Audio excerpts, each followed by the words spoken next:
Hello, I'm Sydney Triunfo, a current graduate student in Dr. Brace's Health 551 course, and this is my behavior change project. So for this project, we were tasked with doing some sort of behavior change to have an environmental impact, an impact on our health, and I chose to go meatless for a week, and by doing that, I calculated water usage for meat and for all of the other fresh products that I bought at the grocery store.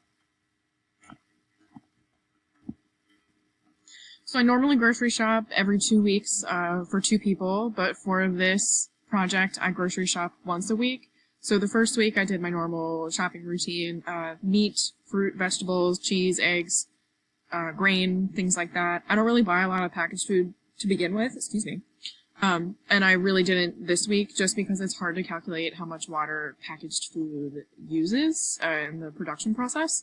So I bought like some granola bars and whatnot to shove in my desk at work, but during the week I don't really cook packaged food anyway. I'm cooking from scratch, so that wasn't too difficult, but I wanted to keep some sort of continuity between the weeks, so I really limited my purchasing of packaged goods to keep some sort of control over my results.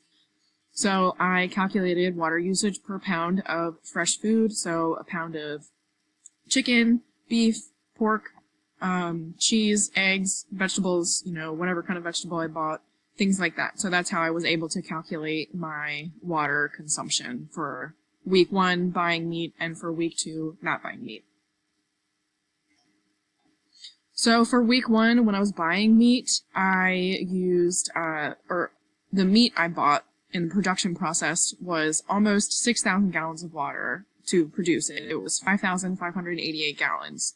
I had other, so that means fruit, vegetables, anything else that I had bought, gallons of water. It came out to be 4,849. So it's a total of 10,437 gallons per week, which was really shocking to me. I didn't realize how much water the meat production industry used.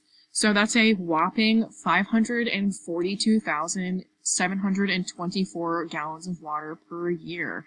And that's for 2 people for grocery shopping. And I don't really buy a lot of meat to begin with. I mean, I buy some, but there are definitely people that buy more than I do. So that was really, really shocking for me to see.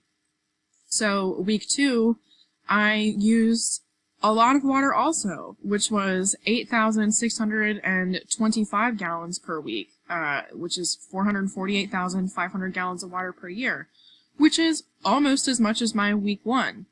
But if you look at my food log, you can see that I did buy a pound of almonds, which I had no idea, but take an incredible amount of water to produce. So I think the biggest thing that I learned by doing this project is that just because you cut out meat doesn't mean that you're really saving water, because you could be replacing meat with things that take just as much, if not more, water to produce. So it's not about cutting out meat, it's just about being thoughtful about the meat that you're buying or how much you're buying per week, so you can make a smart decision on your water usage and your footprint in that realm. So that was really interesting. I wasn't expecting to see such a high gallons of water per year, or per week for that matter, for week 2 when I cut out meat. So the contrast between week 1 and week 2 I definitely thought was going to be more significant than what it was. Overall, I don't see myself cutting out meat at all, or really at all. I like meat a lot, and just from doing this project, I don't think that replacing it with more fruits and vegetables, nuts, things like that would really have much of an impact on overall water usage, because as you can see, I used almost as much water in week 2 as I did in week 1. So I think I will be more cautious and more thoughtful about what I do buy to reduce my water impact, but I will not be cutting meat out completely. But this was a really interesting project, and I definitely did save some money in week 2. So I think this behavior change was something really good for me, and really good for me in the future as well.